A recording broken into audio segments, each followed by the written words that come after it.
우리 옆에 계신 분하고 인사하시죠. 이렇게 당신은 좋은 사람과 저기 안녕하세요 하지 마시고요. 이렇게, 당신은 좋은 사람입니다. 이렇게 앞뒤로도 이렇게, 당신은 좋은 사람입니다. 이렇게 이야기를 하면 저도 이렇게 받아들여야죠. 예, 맞아요. 저 좋은 사람이에요. 그죠? 우리는 서로 좋은 사람입니다. 아이를 키우는 부모의 입장에서 또 마음으로 그 자녀들에 대한 바람이 하나 있다면 어디를 가나 이제 좋은 사람들 만났으면 하는 바람입니다. 별의별 사람 다 만나보셨죠? 살다가 보면 흔히 우리가 이야기하는 진상이라고 하는 사람들, 그 말도 안 되는 걸 이걸 여기 꼬투리 잡아갖고 우기고 그 사람 힘들고 괴롭히고 하는 이 진상들 많이 만나시죠? 그죠? 여러분 안 만났는지 모르겠는데 저는 정말 많이 만나봤어요. 정말 두 번 다시 생각하고 싶지 않은 사람도 제가 많이 만나봤어요. 네, 뭐 저만 그렇겠습니까? 여러분들도 그런 사람들 많이 만나서 참 힘든 시간들을 많이 보냈으리라고 생각을 합니다. 우리 아이들이 어딜 가나 좋은 사람, 그냥 상식이 통했으면 좋겠어요. 그렇죠? 조금 남의 입장을 이해하고 배려할 줄 알고 좀 기다려줄 줄 알고, 그렇죠? 조금만 좀 손해보고 그러면은 모두가 좋을 텐데 그걸 못하는 사람들이 너무 많아요. 우리 자녀들이 어디를 가든지 또 무엇을 하든지 좋은 사람들 만나서 또 삶이 행복하고 풍요로웠으면 하는 바람입니다. 특히 좋은 사람을 만나야 하는 순간이 있다면 우리의 삶이 절박할 때죠. 그렇죠? 정말 의지할 데 없고 절박한 순간이 오면 그 무엇보다 내 주위에 좋은 사람이 필요합니다. 오늘 본문의 룻과 나오미와 같이 고향으로 돌아왔는데 의지할 게 뭐가 있습니까? 집도 제대로 있겠어요? 재산이 있습니까? 사람이 있습니까? 아무것도 없거든요. 그야 아무것도 없는 상황에서 굶어 죽을 수는 없잖아요. 그래도 살기 위해서, 그렇죠, 우리 살아야 되잖아요. 살기 위해서 뭐라도 해야 하는 입장에 서 있는 게 오늘 나오미와 룻의 현실이고 처지입니다. 우리의 삶이 그래요. 사실 우리 살기 위해서 삶이 그 어떤 것보다 더 중요하고 삶이 그 자체가 그 어떤 것보다 소중하죠. 살기 위해서 룻과 나오미가 할 수 있는 일이 사실 아무것도 없었습니다. 그래서 생각해낸 게 남의 밭에 가서 이삭을 줍는 일입니다. 이삭을 줍는 일, 그거라도 해야 되잖아요. 이삭이라도 주어서 삶을 지탱하고 유지해 가야 하는 게 주어진 현실이지 않습니까? 우리라고 다릅니까? 그렇죠? 우리도 살기 위해서 살아내려고 또 가족, 처자식 삶을 유지해 가려고 뭐래도 해야 하는 사람들, 그 입장에서 돌이켜보면 룻이나 나오미 우리와 별반 다른 게 없어 보입니다. 자, 남의 밭에 가서 이삭을 줍는 일, 남의 밭에 가서 이삭을 줍는 일은 삶의 기반이 하나도 없는 가난하고 힘없는 사람들을 할 수 있는 생존의 마지막 수단입니다. 마지막에 더 이상 여기서 끊기면 이제는 할 수 있는 게 아무것도 없습니다.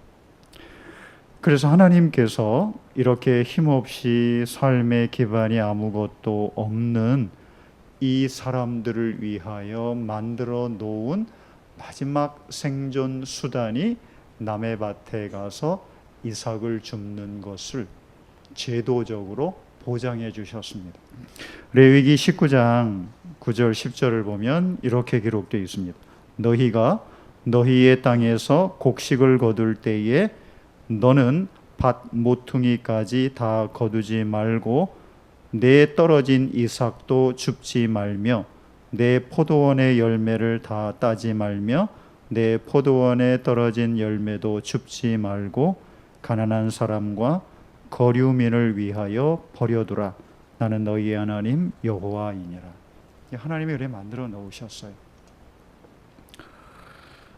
룻은 이삭을 주우러 가면서 이런 바램을 시어머니 나오미에게 합니다. 2절 어느 날 모압 여인 룻이 나오미에게 말하였다. 밭에 나가볼까 합니다. 혹시 나에게 잘 대하여 주는 사람을 만나면 그를 따라다니면서 떨어진 이삭을 주울까 합니다. 나에게 잘 대해 주는 사람을 만나면 이렇게 고백을 해요.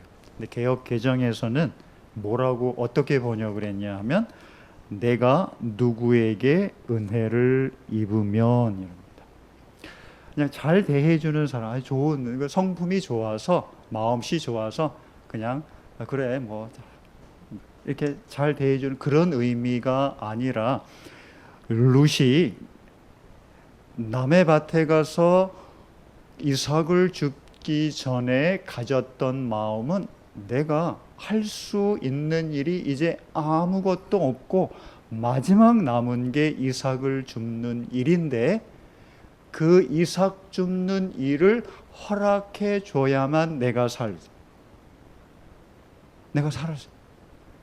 그래서 룻이 고백한 것은 나를 잘 대해주는 사람 정도가 아니라 그건 룻에게 은혜를 베푸는 것과 마찬가지였습니다. 은혜가 뭔 의미인지 우리가 잘 알고 있죠.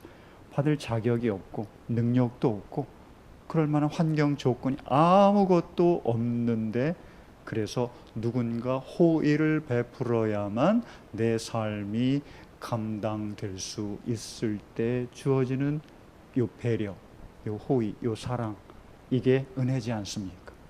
이게 맞아요. 그러니까 룻은 남의 밭에 가서 이삭을 줍기 전에 가졌던 마음은 이삭이라도 줄 자격이 없지만 누군가 나에게 호의, 은혜를 베풀어서 이삭을 줍게만 해준다면 그래도 내가 내 삶이 무너지지 않고 이어지고 지탱될 수 있겠습니다 라는 마음입니다. 즉 가난하고 낮은 마음, 최소한의 것만이라도 주어진다면 좋겠다는 마음, 이게 이삭을 주우러 가는 룻의 마음입니다. 낮고 가난한 마음 그 자체, 그게 이삭을 주우러 가면서 누군가 내가 이삭을 주울 때 막지 말고 허락해 주고 용인해 주는 마음, 이게 룻의 마음이었습니다. 이 마음이 하나님 앞에 합당했습니다. 하나님이 그 마음을 받으셨던 거죠. 하나님께서 그 마음을 받으셨어요. 이 낮고 가난한 마음, 최소한이라도 주어진다면 그것으로 내게 족하다라는 마음, 하나님께서 이 마음을 받으셨습니다. 그러니까 사실 하나님께서 우리에게 바라는 마음은, 바라는 것은 뭐 크고 화려한 게 아닙니다.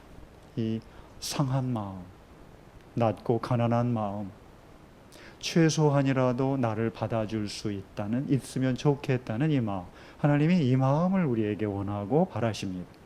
다윗이 밧세바를 취하고 왕으로서 자기가 가진 모든 권력, 수단, 방법을 다 동원해서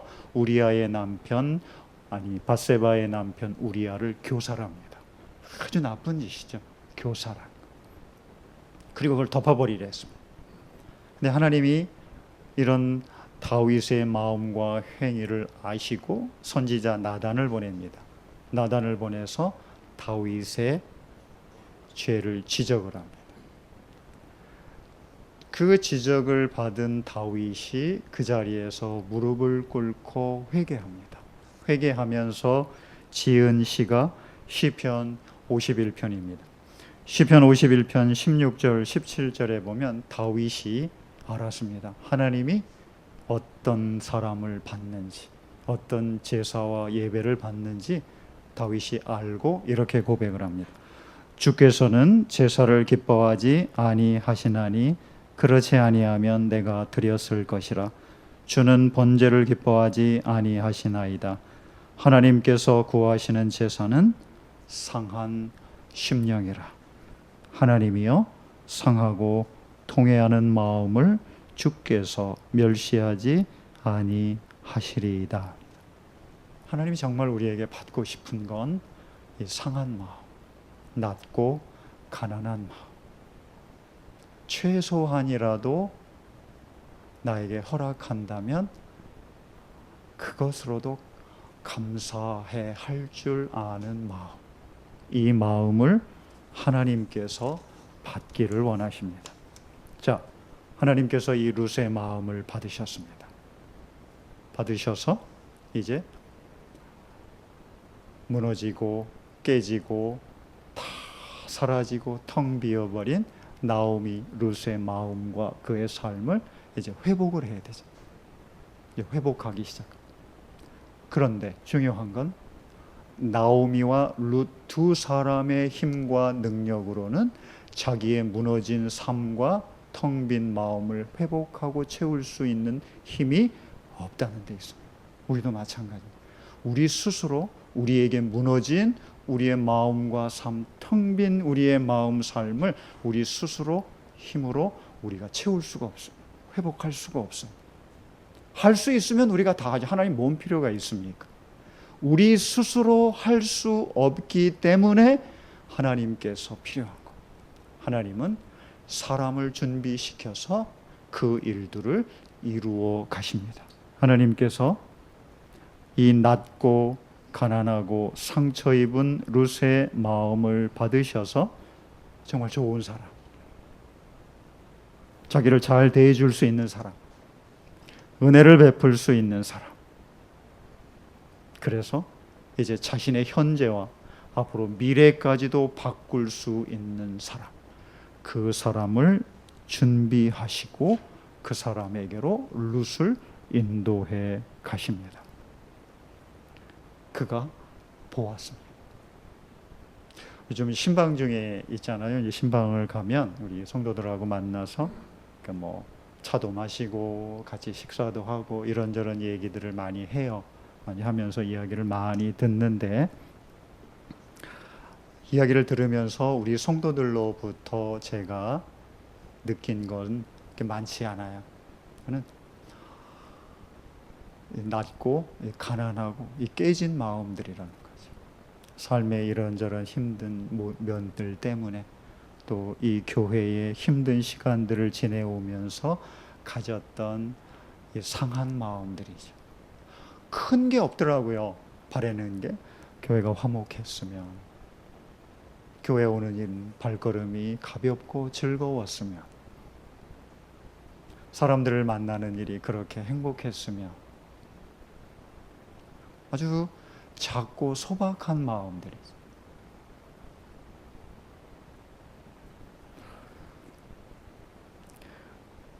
교회를 떠나는 사람들이 있으면 어떻게 해서든 좀 붙잡아주고 싶고, 교회가 자꾸 힘들어가니까 이거 힘들어가는 게 마치 내 일처럼 나의 마음처럼 생각하며 그 교회를 좀 더 이렇게 좀 건강하고 풍요롭고 힘있게 세워보고자 애쓰고 발버둥 쳤던 그런 마음들, 이런 마음들이에요.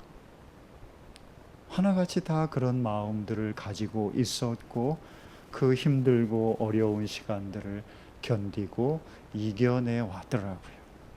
제가 신방을 하면서 우리 성도들과 대화를 나누면서 들었던 이야기 중에 우리 교회의 비전은 뭐 이런 거야.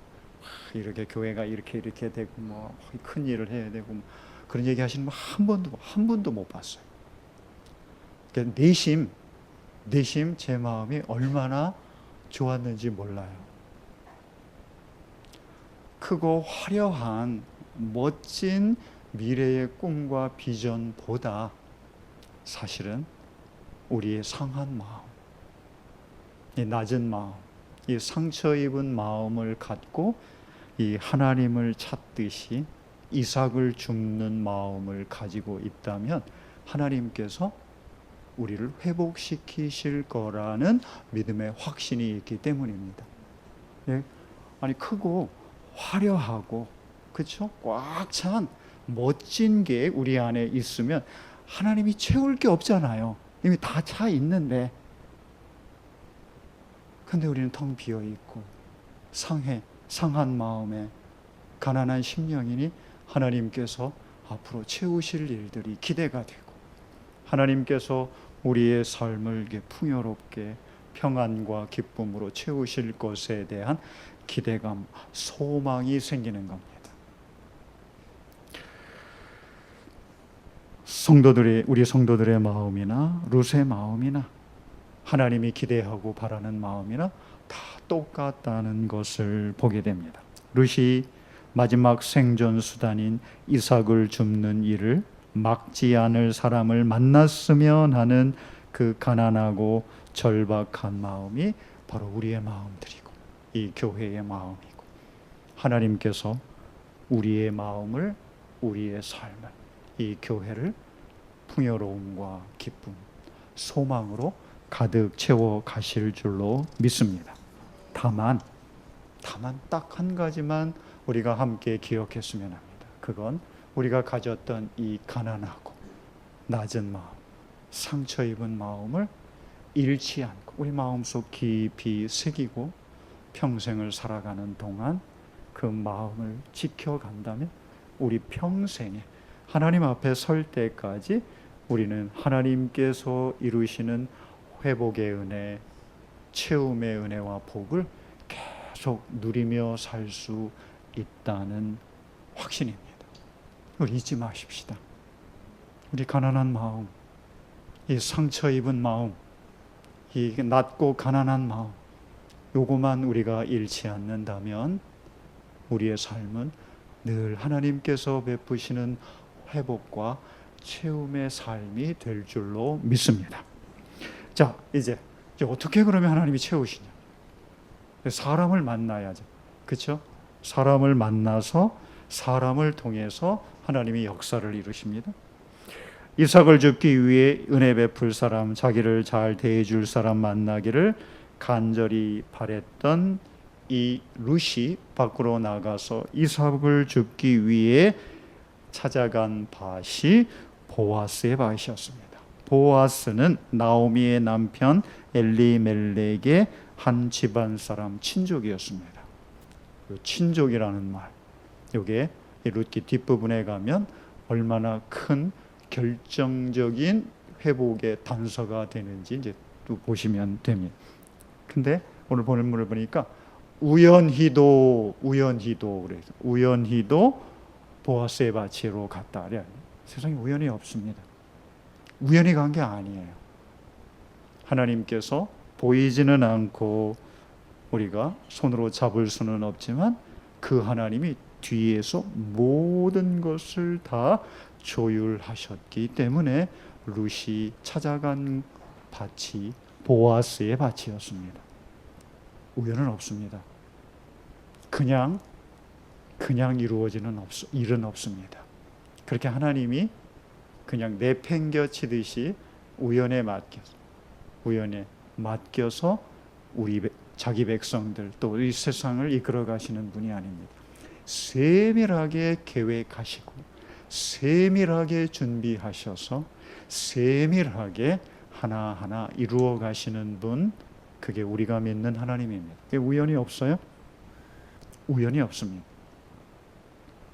모든 게 하나님의 조율 안에서 이루어진 일이고 하나님은 룻을 보아스의 밭으로 인도하셨습니다. 우리의 삶도 마찬가지입니다. 우연으로 이루어지는 일이 없습니다. 우연으로. 다 필연입니다. 하나님의 계획 하에서 이루어진 일입니다. 그 하나님의 필연 안에서 하나님이 무엇을 이루기를 원하시는지를 보는 게 믿음을 가진 우리가 우리의 삶을 바라보는, 대하는 삶의 믿음의 자세일 뿐입니다. 우연 이야기하지 마십시다. 모든 건 다 하나님의 계획하에서 이루어지는 필연입니다.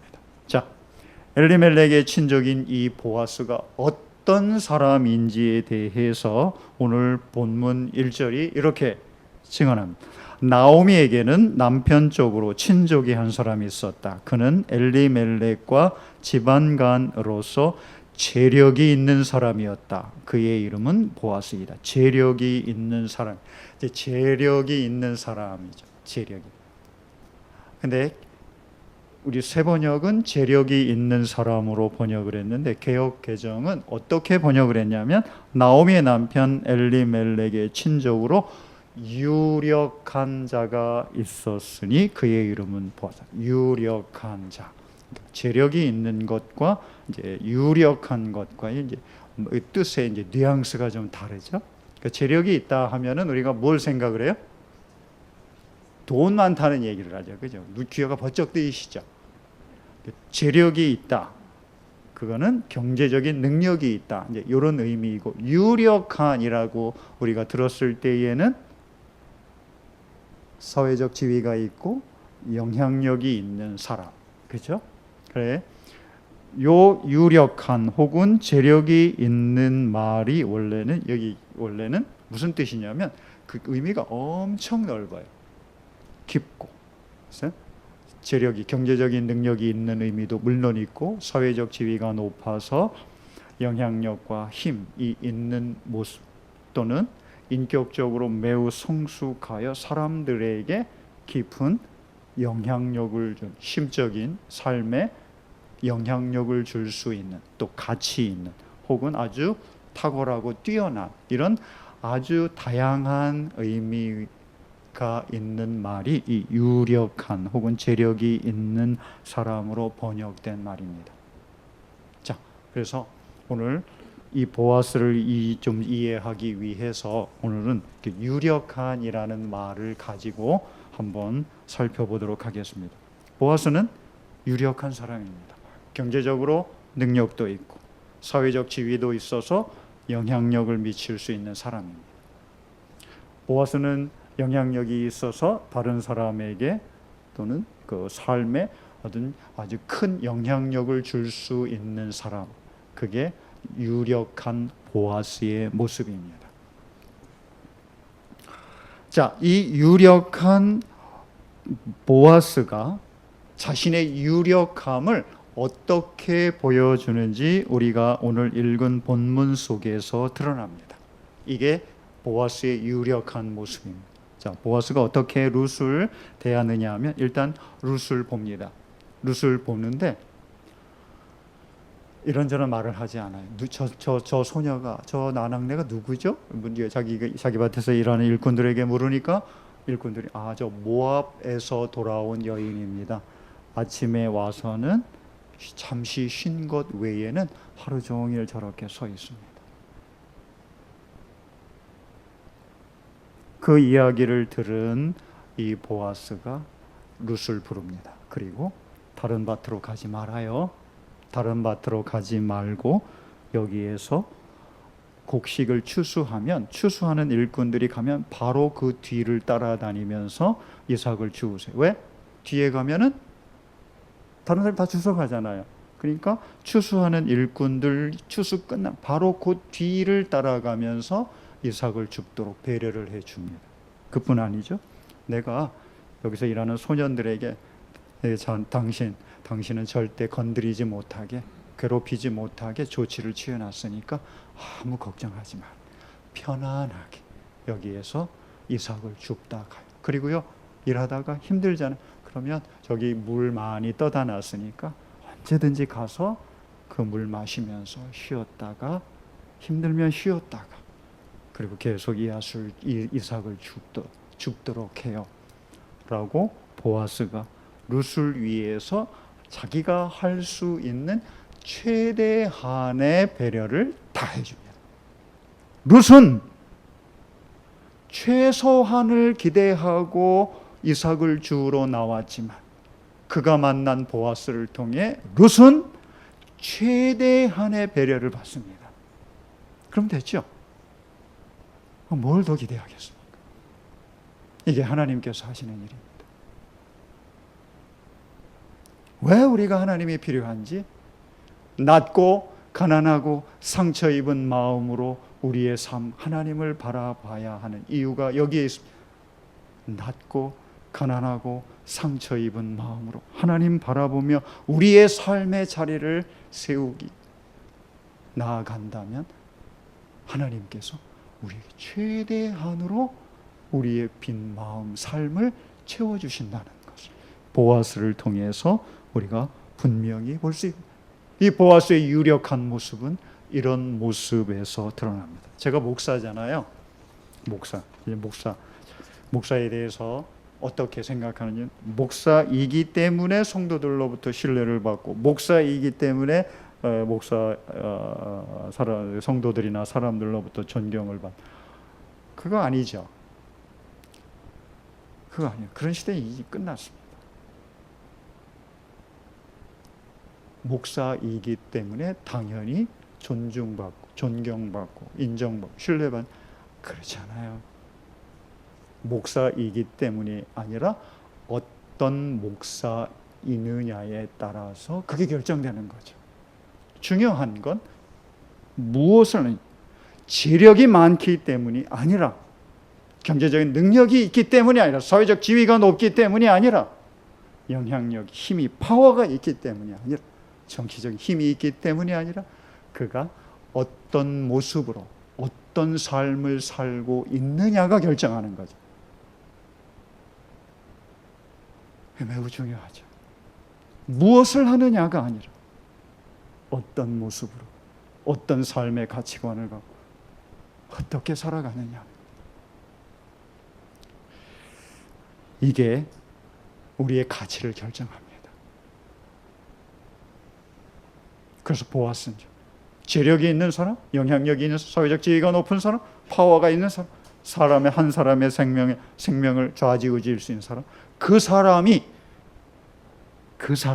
그런 지위와 힘과 능력을 가진 그 사람이 하찮은 룻, 눈에 보이지도 않고 누가 알아주지 않아도 누구도 뭐라 하지 않을 이방 여인, 그 룻을 자기가 할 수 있는 최선을 다해서 최대한의 호의를 베푸는 사람으로 이 보아스가 나타나게.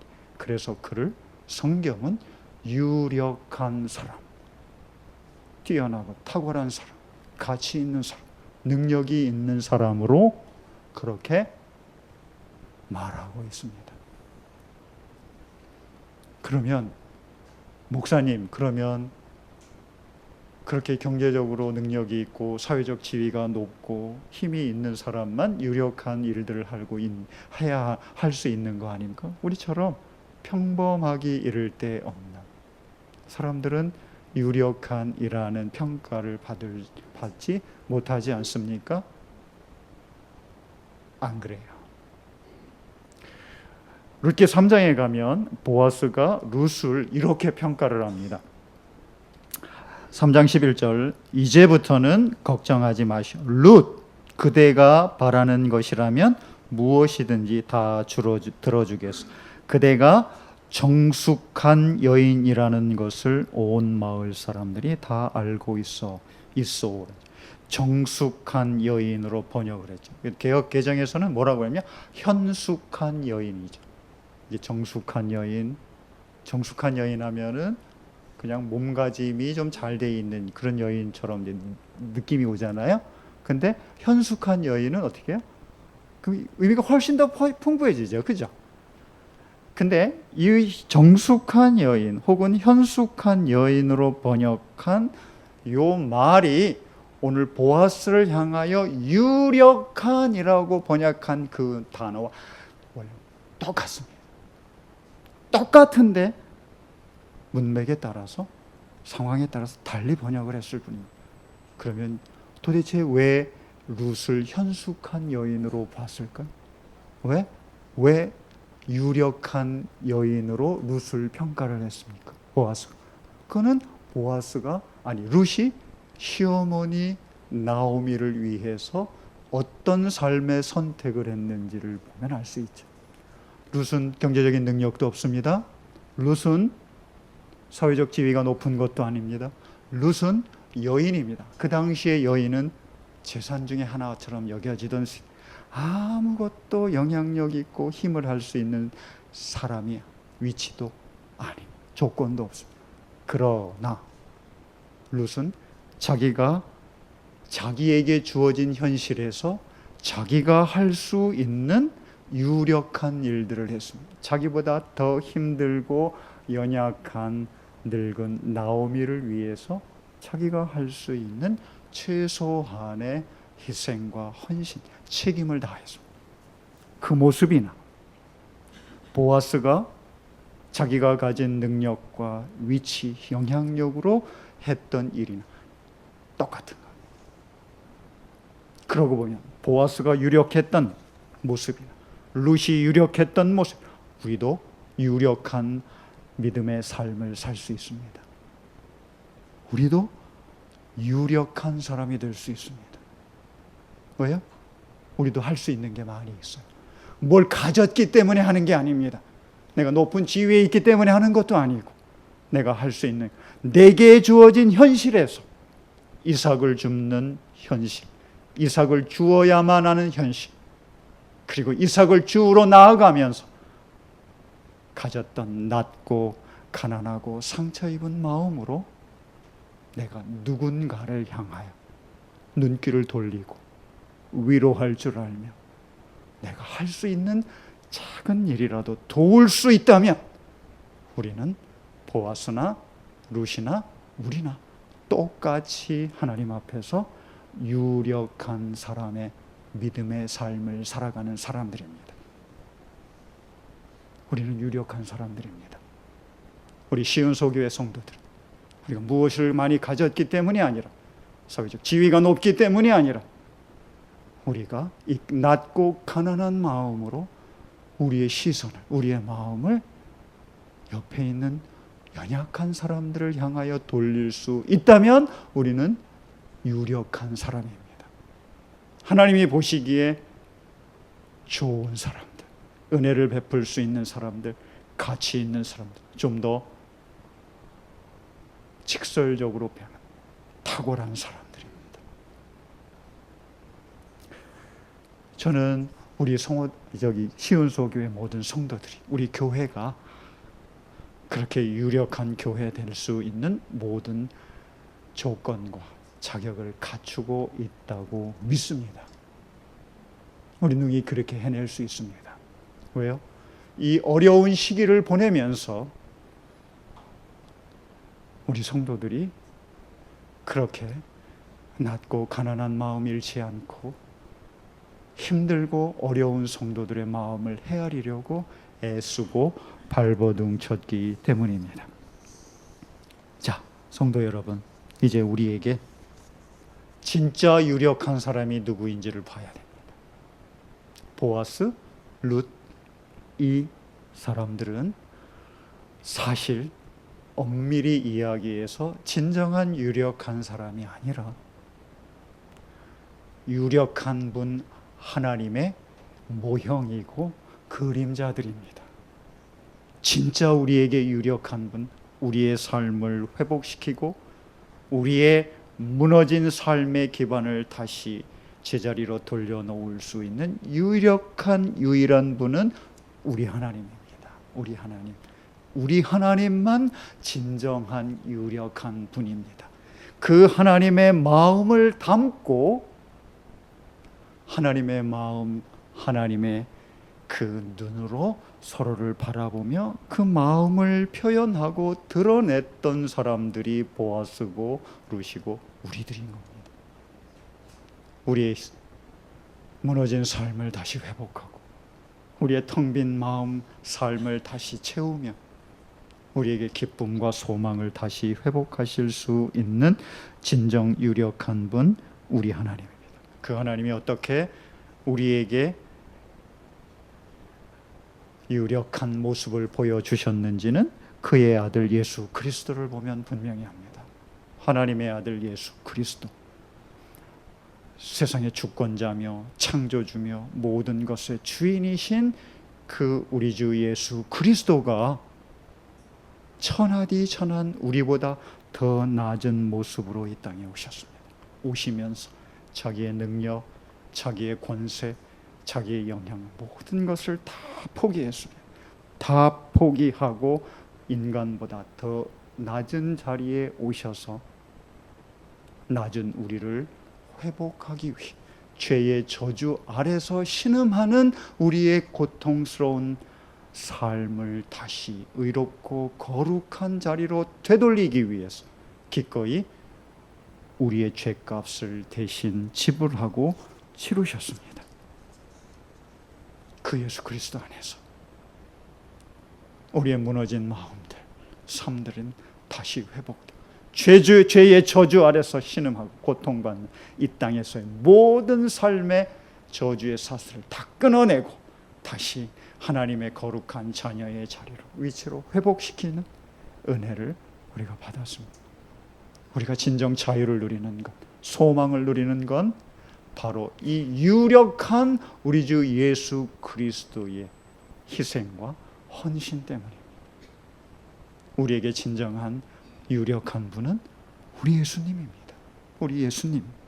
이제 우리에게 필요한 것, 진짜 우리에게 필요한 것, 이삭을 줍는 우리의 현실이라는 것. 이삭을 줄 수밖에 없는 게 우리의 진짜 현실이고, 이삭을 주로 나아갈 때 나를 받아줄 수 있는 한 사람을 만나는 것, 그 마음을 잃지 않는 것, 그리고 좋은 분 우리 주 예수 그리스도가 나를 기다리고 있다는 것, 이 마음만 잃지 마십시다. 그러면 우리는 언제든지 어떤 상황에서, 비록 지금 우리가 이삭을 줍는다 하더라도 그건 잠시고 우리 주님이 우리의 마음, 우리의 삶을 다시 회복합니다. 그 믿음의 소망 안에서 담대하게 살아가는 저와 여러분 되기를 우리 주 예수 그리스도의 이름으로 축복합니다. 하나님 아버지 감사드립니다. 비록 지금 우리의 삶의 현실이 이삭을 줍는 하더라도 하나님께서 반드시 우리를 회복시키실 것을 믿고 그 믿음 안에서 담대히 살아가는 우리 시온소교회 모든 성도들 되게 해 주옵소서. 우리 주 예수 그리스도의 이름으로 기도하옵나이다.